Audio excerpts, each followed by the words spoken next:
Imagine you are standing in a dark, cramped wooden room. The ceiling is so low you have to hunch over. All around you, there is the smell of sweat, old rope, and fear. Suddenly, the floor beneath your feet lurches violently. A deafening roar, louder than any thunder you have ever heard, shakes your entire body. Smoke fills the air instantly, stinging your eyes. Through the haze, you hear roots snapping and men shouting. This isn't a nightmare. This is a Tuesday afternoon for a sailor in the 18th century.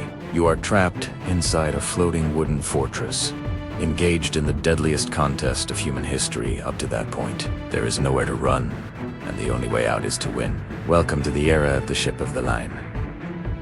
When we look at paintings of these old ships, they look beautiful, almost romantic. We see white sails billowing against a blue sky. But the reality was very different. These ships were the most complex machines on Earth at the time.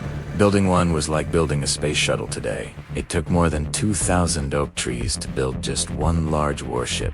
That is, an entire forest, chopped down and shaped by hand, just to float one vessel. So, what exactly was a ship of the line? In the 1700s, navies didn't just send random ships out to fight. They classified them. The biggest, strongest ships. The ones that could take a massive beating and keep fighting were built to stand in the main battle line. If a ship was too weak, it would break the line and endanger everyone else. These chosen vessels were the ships of the line. The most famous of these were the first rates. These were the monsters of the sea. They carried over 100 heavy cannons and were stacked like 3-story buildings floating on the water. But most battles were fought by the third rates.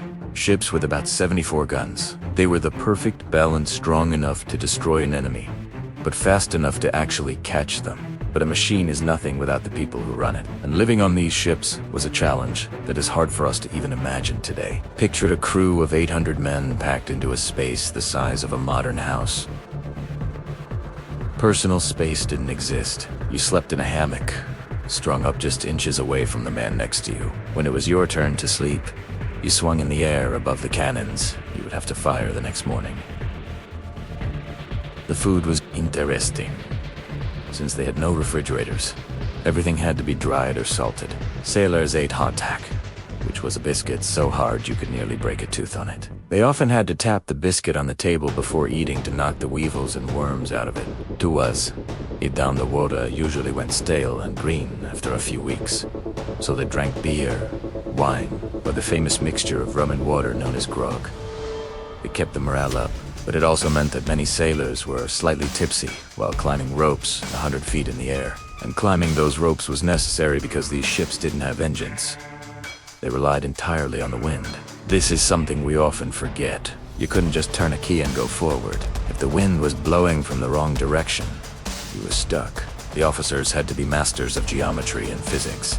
They had to know how to angle the sails to capture the wind and push the ship forward, even if the wind was coming from the side. This reliance on the wind dictated how they fought. In a battle, the commander always wanted to be upwind of the enemy. If you had the wind behind you, you chose when to attack. If you were downwind, you were just waiting for the enemy to come to you. This brings us to the combat itself. Why did they line up? Why didn't they just swarm around like a chaotic brawl? The answer lies in the weapons. The cannons were mounted on the sides of the ship. They couldn't turn left or right. To hit anything, you had to turn the entire ship so that the side, the broadside, faced the enemy.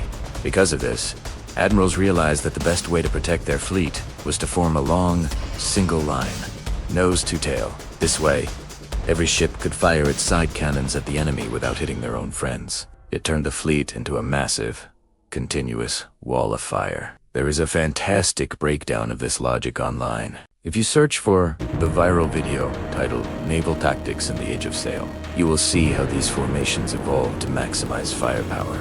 It explains visually why breaking this line was such a dangerous gamble. But what the diagrams don't show you is the human experience of that tactic.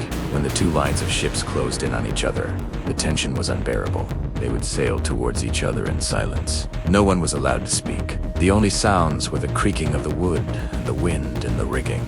They would hold their fire until they were terrifyingly close, sometimes just a pistol shot away. Then, the order would come.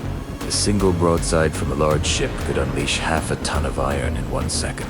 The noise was so loud it often left men permanently deaf. But the cannonballs themselves weren't the only thing to fear. When a solid iron ball hits a thick wooden wall at 1,000 miles per hour, the wood doesn't just break, it explodes. Deadly splinters, some as small as needles and others as big as baseball bats, would fly through the deck. These wooden shrapnel pieces actually caused more injuries than the cannonballs themselves. If you were wounded, you were carried down to the orlop deck, deep in the dark belly of the ship. There, the surgeon waited. There was no anesthesia, only rum and a piece of leather to bite on. It was a grim reality, far removed from the glory we see in movies. Yet, despite the horror, these crews were incredibly skilled. A well-trained British crew in the Royal Navy could load, aim, and fire a heavy cannon every 90 seconds. That is an athletic feat that is hard to believe. They were teams of men moving in perfect synchronization, hauling 1,000-pound guns back and forth, while the ship rocked beneath them and smoke blinded them. One of the most terrifying weapons they used wasn't the round ball, but something called chain shot. This was 2 smaller balls connected by a long iron chain. When fired, it would spin through the air like a deadly bolus. It wasn't meant to sink the ship. It was meant to shred the sails and snap the masts. A ship without masts is just a floating log. It can't move, it can't turn, and it becomes a sitting duck for the enemy to rake with fire. This style of warfare dominated the oceans for over 200 years.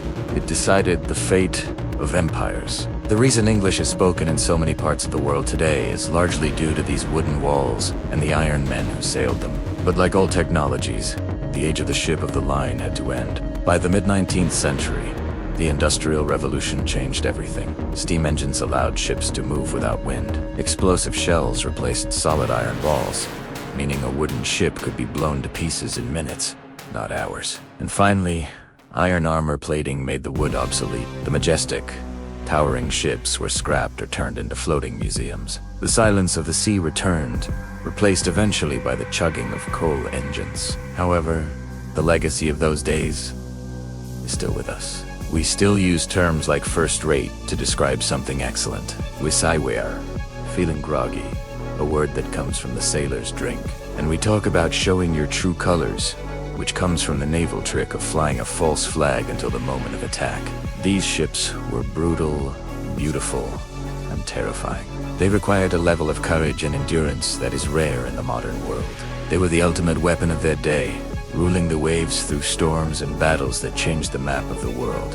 Thank you for sailing through history with me today. If you enjoyed this journey into the past, please take a second to like this video and subscribe to the channel. It really helps us bring more of these stories to life. This is HistoryHearth, signing off.